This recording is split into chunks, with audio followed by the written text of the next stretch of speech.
Sobat Ikhloser, kali ini kami akan memberikan informasi mengenai sahabat Nabi, yaitu kisah Sa'ad bin Abi Waqqas, sahabat Nabi yang dijamin surga. Mudah-mudah menginspirasi.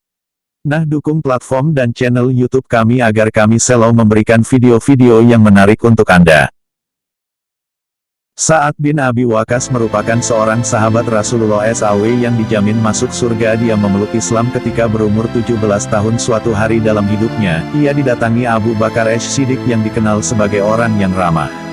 Abu Bakar lantas mengajak Sa'ad untuk menemui Nabi Muhammad SAW di sebuah perbukitan dekat. Maka pertemuan itu mengesankan bagi Sa'ad. Ia pun segera menerima risalah Nabi Muhammad SAW dengan tangan terbuka. Sejak saat itu, Sa'ad menjadi salah satu sahabat yang pertama masuk Islam, yakni dalam era Makkah atau sebelum hijrah.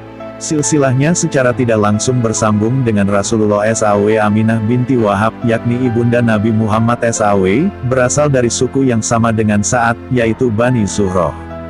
Karena itu, Sa'ad juga sering disebut sebagai Sa'ad Zuhroh atau Sa'ad dari Zuhroh. Pria ini memiliki banyak keutamaan. Suatu saat dia pernah disambut Rasulullah SAW dengan gembira. Rasulullah SAW begitu membanggakan saat beliau bersabda, "Ini dia pamanku." "Siapa orang yang punya paman seperti pamanku ini?" Kakeknya Sa'ad adalah Uhaib, putra dari Manaf yang menjadi paman dari ibunda Rasulullah SAW. Sa'ad dan anak panah pertama. Selain itu, Sa'ad bin Abi Waqqas juga merupakan orang muslim yang pertama kali melepas anak panah dalam jihad Islam. Dia pula yang mula-mula terkena anak panah dalam kancah jihad. Pernah suatu kali Rasulullah SAW bersabda di tengah perang Uhud, "Panahlah hai Sa'ad, ibu bapakku menjadi jaminan bagimu." Ali bin Abi Thalib juga mengatakan, "Tidak pernah saya dengar Rasulullah mengatakan ibu bapaknya sebagai jaminan seseorang kecuali untuk Sa'ad." Sa'ad adalah seorang kesatria muslim yang paling berani. Ia mempunyai dua kekuatan yang sangat ampuh: panah dan doanya. Jika ia memanah, pasti tepat sasaran. Jika ia berdoa, akan dikabulkannya. Hal ini tak lepas dari doa Rasulullah untuk Sa'ad. Suatu hari Rasulullah SAW menyaksikan sesuatu dari Sa'ad yang menyenangkan hati beliau. Maka Rasulullah SAW pun bermunajat, "Ya Allah, tepatkanlah bidikan panahnya Sa'ad bin Abi Waqqas dan kabulkanlah doanya."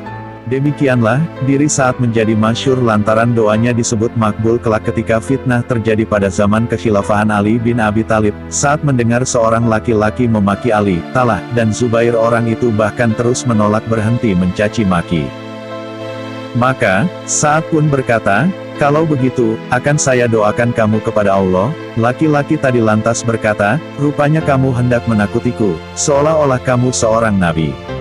Maka, Sa'ad pun pergi wudhu dan melakukan salat 2 rakaat kemudian berdoa, "Ya Allah, kiranya menurut ilmumu, laki-laki ini telah memaki segolongan orang yang telah memeroleh kebaikanmu dan tindakan mereka mengundang amarah murkamu, maka mohonlah dijadikan hal ini sebagai pertanda dan pelajaran." Tidak lama kemudian, tiba-tiba dari salah satu pekarangan rumah muncul seekor unta liar dan menabrak laki-laki tadi sehingga meninggal.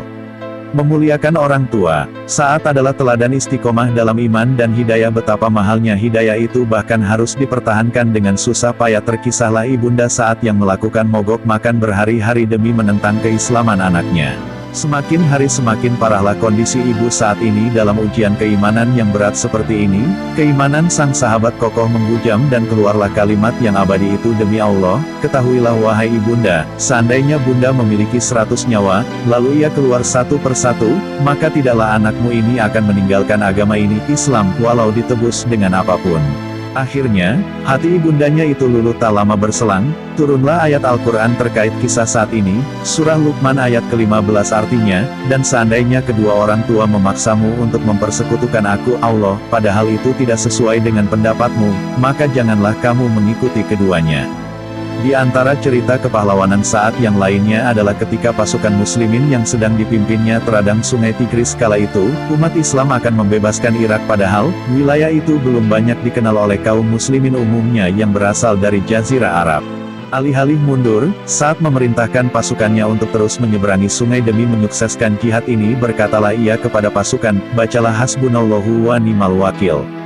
Kemudian dikerahkan kudanya menerjuni sungai yang diikuti orang-orang setelahnya. Maka, berduyun-duyun pasukan muslim menyeberangi sungai ketika ada salah seorang prajurit yang menjatuhkan air minumnya. Dilandasi semangat fastabikul khairat, pasukan muslimin berebut mencarikan tempat air itu demi melihat pemandangan ini dan betapa tinggi semangat perjuangan kaum muslimin. Para musuh gentar dan ketakutan.